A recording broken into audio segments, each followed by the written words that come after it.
दोस्तों आज champions trophy का सबसे बड़ा मुकाबला खेला गया। भारत और न्यूजीलैंड के बीच चैंपियंस ट्रॉफी का फाइनल खेला गया, जहां आज भी रोहित शर्मा टॉस जीत नहीं पाए, जिसके बाद उन्हें गेंदबाजी करनी पड़ी। बल्लेबाजी में न्यूजीलैंड की टीम ने शुरुआत काफी शानदार की थी, जहां रचिन और विल यंग भारतीय टीम को काफी परेशान कर रहे थे। लेकिन फिर 8वें ओवर में वरुण चक्रवर्ती ने मौके बनाए, जहां एक एलबीडब्ल्यू की अपील की थी, लेकिन उसमें रचिन बच गए। इसके बाद दूसरी ही गेंद पर रचिन कैच आउट होने वाले थे, लेकिन श्रेयस अय्यर ने कैच ड्रॉप कर दी। लेकिन उसी ओवर में वरुण ने विल यंग को 15 के स्कोर पर चलताकर भारत को पहली सफलता दिलाई।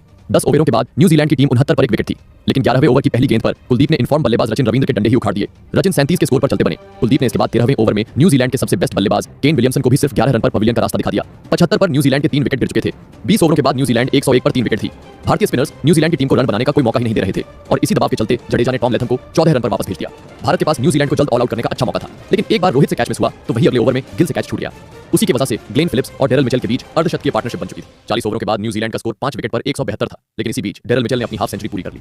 लेकिन फिर शामी ने मिचेल को 63 पर चलता कर दिया। सेंटनर भी 8 रन पर रन आउट हो गए, लेकिन फिर अंत में माइकल ब्रेसवेल की 53 रनों की पारी की वजह से न्यूजीलैंड की टीम अपने 50 ओवरों में 251 तक पहुंचने में सफल रही। भारत को ट्रॉफी जीतने के लिए 252 रन चाहिए। इसके बाद जब भारतीय टीम चेस करने उतरे, रोहित अलग ही मूड से उतरे थे। पहले ही गेंद से उन्होंने ठान लिया था कि आज वो भारत को जीता कर रहेंगे, और बल्लेबाजी भी ताबड़तोड़ अंदाज में कर रहे थे। लेकिन उसी बीच गिल को एक जीवन दान मिला, जहां उनका एक कैच ड्रॉप हो गया था। लेकिन रोहित आज रुकने का नाम नहीं ले रहे थे। आज वो किसी बदले के मूड से उतरे थे। देखते ही देखते रोहित ने सिर्फ 41 गेंदों में अपना 50 पूरा कर लिया। 10 ओवरों में ही टीम ने 60 से भी ज्यादा रन बना दिए थे। गिल और रोहित के बीच 100 रनों की पार्टनरशिप भी बन चुकी थी, लेकिन फिर 19वें ओवर में ग्लेन फिलिप्स की बेहतरीन कैच के चलते शुभमन गिल 31 रन पर चलते बने। 105 पर भारत को पहला झटका लगा, लेकिन फिर दूसरा झटका भी अगले ही ओवर में लग गया, क्योंकि विराट कोहली सिर्फ 1 रन पर माइकल ब्रेसवेल का शिकार बन गए। हालांकि रोहित अपनी बल्लेबाजी जारी रख रहे थे और टीम के स्कोर को 120 के पार पहुंचा चुके थे, लेकिन फिर रचिन रविंद्र ने उन्हें चकमा दे दिया और भारत को तीसरा झटका दे दिया। रोहित ने बेहतरीन 76 रनों की पारी खेली।